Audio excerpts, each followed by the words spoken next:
Imagine estar buscando a un niño desaparecido. La policía entra a la casa en Catarina como parte del protocolo. Revisan la sala, la cocina, las habitaciones. Todo parece normal, demasiado normal. Hasta que uno de los agentes nota algo extraño. Una habitación cerrada con llave, dentro de la misma casa. No es común, no debería estar así. Rompen el candado y entran. La habitación está ordenada, no hay desorden, no hay rastros evidentes. Pero al revisar debajo de la cama, lo ven. Bolsas negras. Las abren, y en ese instante, la búsqueda termina. El niño estaba ahí, sin vida, oculto dentro de su propio hogar, mientras afuera todos lo buscaban con esperanza. Ese día no solo se resolvió una desaparición, ese día se descubrió una verdad imposible de asimilar. Y la pregunta es inevitable. ¿Cómo puede alguien esconder el horror en el mismo lugar donde todos buscaban al niño?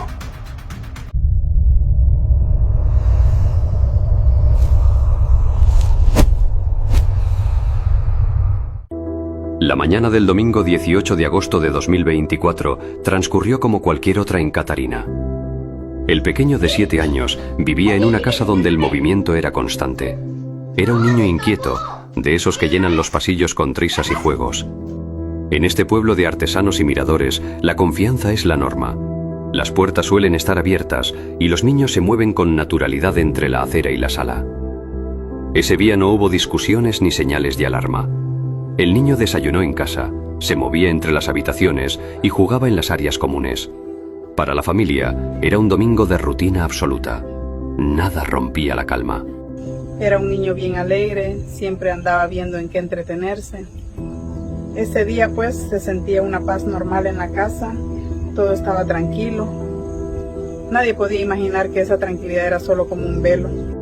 Conforme avanzaron las horas, la rutina siguió su curso. En un entorno tan cercano, la familia asumió que el niño estaba en algún rincón de la propiedad o quizás en la casa de al lado. Pero cerca de la 1:20 de la tarde, el ambiente cambió. El silencio se volvió pesado. Lo buscaron en el patio, en la cocina, bajo las mesas. Llamaron su nombre 1, 2, 10 veces. El eco de su nombre en las paredes de la casa fue la primera señal de que algo andaba mal. Nos preguntaron si lo habíamos visto pasar por el mirador o por la calle principal y todos salimos de una vez. Aquí en Catarina nos conocemos todos y cuando un niño no aparece ni en 10 minutos el pueblo entero se pone en alerta. La búsqueda se desbordó hacia las calles empedradas. Los vecinos se sumaron con linternas conforme caía la tarde. Se revisaron negocios, se preguntó a los turistas y se rastrearon los matorrales cercanos a la laguna de Apoyo. El nombre del niño se repetía en cada esquina de Catarina, pero el rastro se cortaba abruptamente en la puerta de su propio hogar. La Policía Nacional fue notificada y el protocolo de desaparición se activó. Los agentes comenzaron a entrevistar a cada persona que estuvo en la casa esa mañana. Al principio manteníamos la esperanza de que el niño se hubiera quedado dormido en algún lado o que anduviera donde un amigo. Pero ya cuando pasan las primeras horas y nadie en un radio de 5 cuadras lo vio salir, ahí la investigación ya da un giro. Mientras la búsqueda se intensificaba fuera de la casa, el ambiente se volvió más tenso. Nadie quería pensar en un desenlace grave. Nadie hablaba de peligro. Se aferraban a la idea de que el niño aparecería en cualquier momento. Pero las horas seguían avanzando. ¿Cómo puede desaparecer un niño sin dejar rastro, cuando nunca salió de casa? Cuando la Policía Nacional asumió formalmente la búsqueda en Catarina, el protocolo obligaba a regresar al punto de origen, la vivienda familiar. No era una acusación, sino una medida estándar de la Dirección de Auxilio Judicial, cuando un menor de 7 años desaparece sin que ninguna cámara de seguridad o testigo lo haya visto cruzar el umbral de la puerta. Los agentes ingresaron a la casa. A simple vista, el hogar de los Gaitán gallegos no mostraba caos. La sala estaba en orden, la cocina tranquila. Sin embargo, el ambiente estaba cargado de una electricidad extraña. La revisión avanzó despacio, cuarto por cuarto, hasta que llegaron a una puerta que rompió la lógica del recorrido. Revisamos los espacios y todo parecía normal, pero cuando llegamos a una de las habitaciones, notamos que estaba cerrada con llave. Eso no era normal, ¿me entiendes? Sobre todo porque todos los demás cuartos estaban abiertos. El cuarto pertenecía al hermano mayor, Edward Gaitán. Ante la insistencia de los oficiales, el acceso se hizo ineludible. No hubo necesidad de derribar la puerta, pero la tensión en el pasillo era casi palpable mientras se giraba la cerradura. Al entrar, la habitación estaba sorprendentemente impecable. No había señales de lucha, ni manchas, ni desorden. Era el cuarto de un joven de 21 años que parecía no haber sido alterado por la tragedia que ocurría afuera. Pero los peritos sabían que, en criminalística, el exceso de orden a veces es una forma de ocultamiento. Empezamos a revisar los puntos ciegos, el closet, detrás de las cortinas y al final el espacio debajo de la cama. Y fue ahí fue donde a todos se nos fue el aire.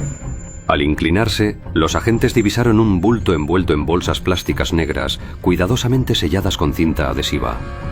Al rasgar el plástico, el horror se materializó. Era el pequeño Holman. Estaba sin vida, oculto en la oscuridad de ese cuarto, mientras apenas a unos metros, su padre y vecinos lloraban su ausencia. La vivienda fue acordonada con cinta amarilla de inmediato. Lo que era un centro de mando para una búsqueda se convirtió, en un segundo, en la escena de un crimen atroz. Nosotros vimos cuando la policía sacó a Edward esposado, nadie lo podía creer. Estábamos allá afuera rezando para que el niño apareciera en algún camino y resulta que siempre estuvo ahí, debajo de la cama de su propio hermano. Ese 19 de agosto, la desaparición se transformó en un caso de parricidio agravado que paralizó a Nicaragua. Las preguntas de ¿dónde está?, murieron para dar paso a una interrogante mucho más oscura.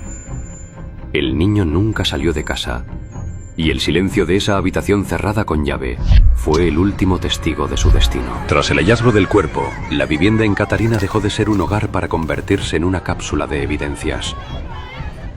Mientras los peritos de criminalística trabajaban en la habitación, la familia fue trasladada para rendir declaraciones. El protocolo era estricto. En un crimen doméstico, el círculo más cercano es el primer foco de la investigación. Las versiones iniciales eran unánimes: dolor, desconcierto y una búsqueda incansable. Pero cuando llegó el turno de Edward Enrique Gaitán Gallegos, de 21 años, el aire en la sala de interrogatorios cambió. Su relato era frío, lineal y carente de la angustia que desbordaba al resto de su familia. Había vacíos en su cronología, la verdad, no sabía ni qué decir. Todo era demasiado evidente, todo cuadraba con el momento en que el niño fue visto por última vez. Los agentes confrontaron a Edward con un dato demoledor. El cuerpo había sido hallado en su cuarto, bajo su cama, y él era quien tenía la llave. Las excusas sobre no haber visto nada empezaron a desmoronarse frente a la evidencia física. Primero estaba callado, después intentó decir que no lo hizo, pero todo lo estaba incriminando. Cuando ahí mismo le mostramos las bolsas plásticas y la cinta adhesiva, la mirada le cambió. Ya después, la presión terminó por quebrarlo. Edward finalmente habló. No hubo gritos ni resistencia. Con una frialdad que estremeció a los oficiales, admitió que el 18 de agosto, cerca de la 1:20 de la tarde, atrajo a su hermano al cuarto. Confesó haberlo golpeado con una piedra y luego haberlo asfixiado con sus manos. Detalló cómo envolvió el cuerpo y cómo durante casi 24 horas convivió con el cadáver mientras su padre y la policía lo buscaban afuera. La confesión fue escalofriante por lo precisa que fue. Él admitió el crimen sin titubear. Eso nos permitió de inmediato tipificar el delito como parricidio agravado de la Fiscalía General de la República. No buscaba excusas, solo se limitó a narrar los hechos. El 21 de agosto de 2024, Edward Gaitán fue presentado ante los medios de comunicación por la policía. La imagen del joven de anteojos y mirada baja, custodiado por oficiales, confirmó el peor temor de Catarina. El enemigo dormía en la habitación de al lado. El capítulo 3 termina con una revelación que sacudió los cimientos de la justicia nicaragüense. El peligro no acechaba en los caminos del Mirador ni en los matorrales de la laguna. El horror siempre tuvo la llave de la casa. Y deja una pregunta que aún hoy resuena en las celdas de la Modelo. ¿Cómo pudo alguien participar en la búsqueda de su hermano sabiendo que el final de la historia estaba escondido debajo de su propia cama? El caso de Edward Enrique Gaitán Gallegos no tardó en llegar a los juzgados de Masaya. En un tiempo récord, la indignación nacional se trasladó a las salas de audiencia.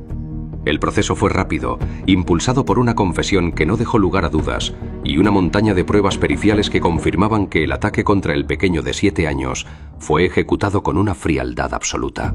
El hecho de que al no estar conviviendo con su mamá y que su hermanito sí convivía con su papá y su mamá, esto podría de alguna manera afectar su relación porque por situaciones no resueltas pueden haber celos, sensación de que aquellos deseos no cumplidos, aquellos conflictos no resueltos de su parte. Parecido de ayer y pensaban que se lo habían llevado, pero el hermano lo mató. No sé, lo mató papá, el hermano. Durante las audiencias, el Ministerio Público de Nicaragua presentó la reconstrucción final, la piedra utilizada para el primer golpe y la asfixia posterior. La defensa de Edward intentó desesperadamente evitar la pena máxima, alegando que el joven sufría problemas psicológicos y que el delito debía tipificarse como parricidio simple. Aquí no hubo ningún impulso incontrolable. Las pruebas demostraron que sí hubo planificación. Las bolsas plásticas ya estaban preparadas, la cinta adhesiva y el ocultamiento deliberado del cuerpo bajo llave. Fue un acto consciente. El momento más tenso ocurrió cuando Edward tomó la palabra. Frente a la mirada de su propio padre y ante el juez Norman Durán, el joven admitió su culpabilidad. Pidió perdón, pero su voz, según los presentes, carecía de la emoción que la tragedia ameritaba. Yo conozco un hijo diferente. Yo vi crecer a un hijo diferente. Solo con decirle que él saludaba a la gente con santito, aún. Y eso en los jóvenes de hoy en día no es normal.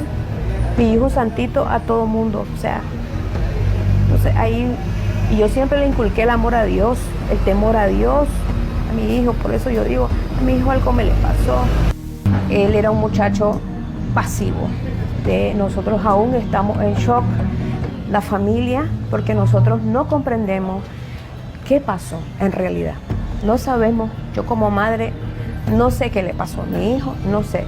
Un hijo muy educado, un hijo, muy buen hermano, muy buen nieto, sobrino. Entonces, no entiendo cómo esto llegó a darse. La verdad es la cosa que el pueblo no piensa que solamente él fue. Ahí hay más personas involucradas. Y lo que está pidiendo el pueblo de Catarina es que se haga justicia en el joven, porque tiene que pagar. Todo el pueblo de Catarina está adolorido. Yo como hermano, yo fui trabajador de su papá, me duele todo lo que pasó. El tribunal fue contundente. El agravante de la indefensión de la víctima y el vínculo familiar hacían que la sentencia fuera única. El 1 de octubre de 2024, la justicia dictó el veredicto más severo contemplado en el Código Penal nicaragüense: prisión perpetua revisable por el delito de parricidio agravado. La ley es clara. Después de la reforma constitucional del 2021, crímenes de este nivel, de este odio y esta hazaña reciben cadena perpetua. Edward va a tener que cumplir al menos 30 años en prisión antes de que un tribunal pueda siquiera pensar en revisar su caso. A finales de 2024, la defensa intentó una apelación, pero la sentencia fue ratificada en todas sus partes.